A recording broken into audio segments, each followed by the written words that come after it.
Hello guys, welcome back to my channel. My name is Felicity and I make faith-based content here on YouTube. Please subscribe, like and share and click on the notification button so that whenever I post videos like this, you will receive it. Thank you. So today, I want us to look at doubt. So what is doubt? As Christians, Christian doubt. When we are doubting, are we sinning? When we doubt, when we have some questions about our faith or about life, are we sinning against God? And that is what I want us to look at today. So, what is doubt actually? Doubt is a feeling of uncertainty, a lack of conviction. So, doubt comes in when we are not sure about life. Doubt comes in when we are a little bit shaky, when we are going through life challenges, right? As Christians or as people, we go through life challenges every day and night. And sometimes when we are going through those challenges, our faith gets tested and we start to doubt certain things. We start to doubt, even sometimes we go deep as the existence, we doubt the existence of God. If God actually is who he says he is, or if life is going to happen as God has promised, or if we are going to make it in this life. And that is why I want us to look at it today, because it doesn't get talked about a lot in the churches. So most times what we hear is that as Christians we are not allowed to doubt. But today I just want us to look at it and ask ourselves, is it really true? When we are doubting, are we sinning against God? Are we allowed to doubt at all as Christians?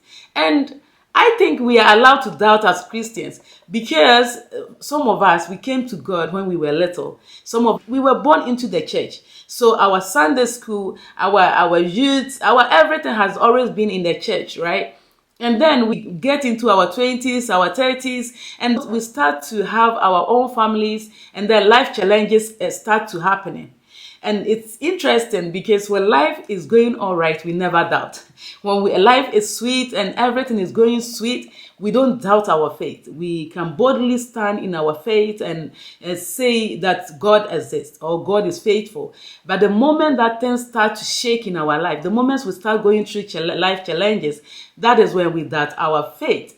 So I want us to look at some examples in the Bible and then use it to compare our life, so that whenever we go through challenges, we can look at it and say, well, is doubt even a bad thing?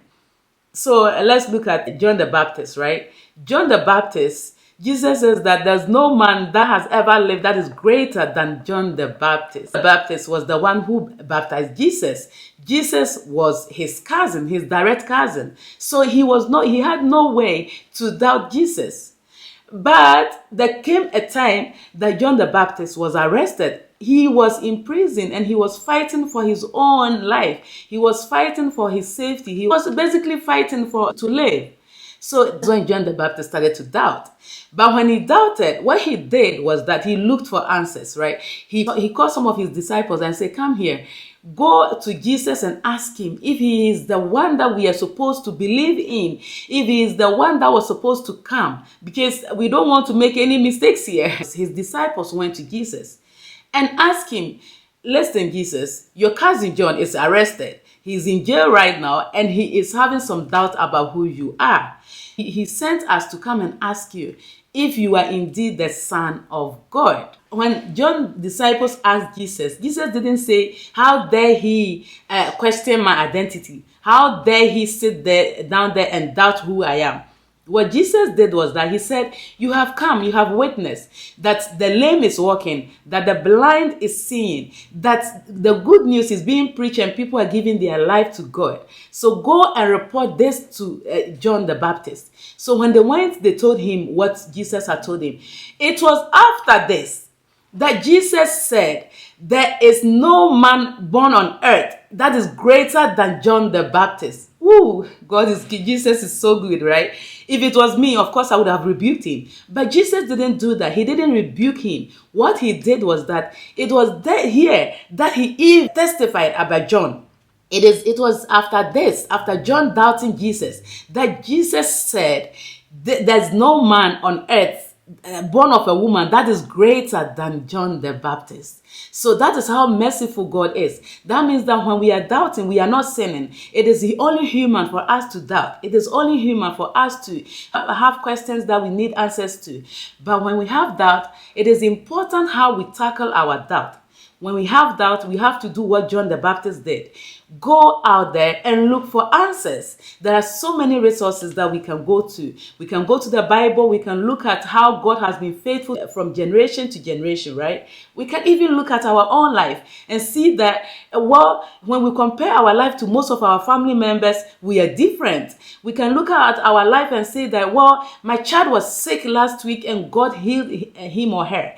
That, well, I have been in some difficult situations, but God has always been faithful. Doubting, the devil always come in and try to make us sit there and try to not make us see the goodness of God, right? So that is why we always have to talk about our doubt. We have to find people that we believe in, that people that we know that are matured in their faith, and talk to.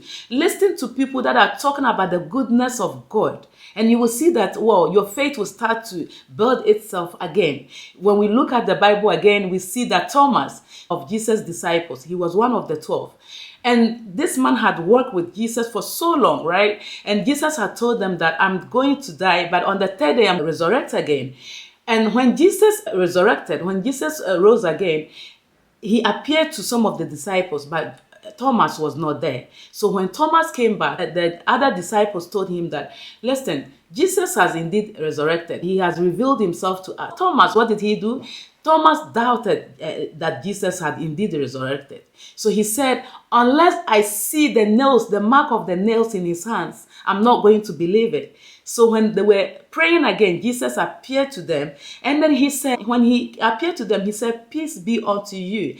Because the thing is that Jesus understands that when we are doubting, it means that we are lacking some peace. There's some peace that has gone out of our life. So when Jesus came in, what Jesus did was that he pronounced peace to Thomas. He said, peace be to you. He didn't rebuke him. So the thing is that whenever we doubt, God is not some angry father that is looking to rebuke us, to punish us because we doubted. There's a story about a mother and her child. She was going to somewhere. So when she was going, she made a list and gave to her daughter to do the dishes, clean the house, mop the floor, do the normal small things. And I'm going, when I come back, make sure that everything is done. When the mother went outside and came back, she saw that everything that she asked her daughter to do was still undone. She was angry. She was disappointed. So as she went to the kitchen to clean the dishes that the daughter didn't clean, she heard her daughter scream from outside. So when she heard the voice, she looked outside and she saw that her daughter was being beaten by other girls. What did the mother do? She didn't say, let me go and look at the list and look at the things that you didn't do so that before I come and save you. What the mother did was that immediately she jumped through the window and went and saved her daughter. And that is what God does to us. Whenever God sees that we are in trouble, he jumps in and come and save us, you know. So we don't have to think that when we are doubting, when we have questions about our faith, or when we have doubt, it means that we are sinning, that God is automatically angry at us. No, God is not an angry father that is sitting there looking forward to punish us. He's a very patient father who is sitting there waiting for us to come to him with our questions, and so that he can answer them to us.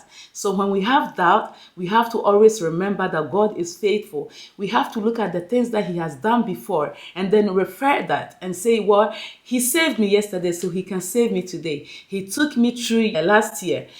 Throughout the year, he was faithful to me, so he will be faithful to me this year. When we have doubt about tomorrow, about our future, we have to look back and say, well, he was faithful in the past.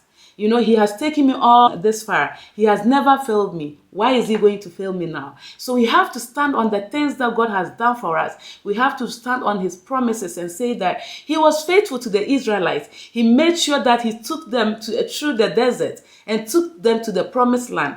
He never failed them. Therefore, he's not going to fail me.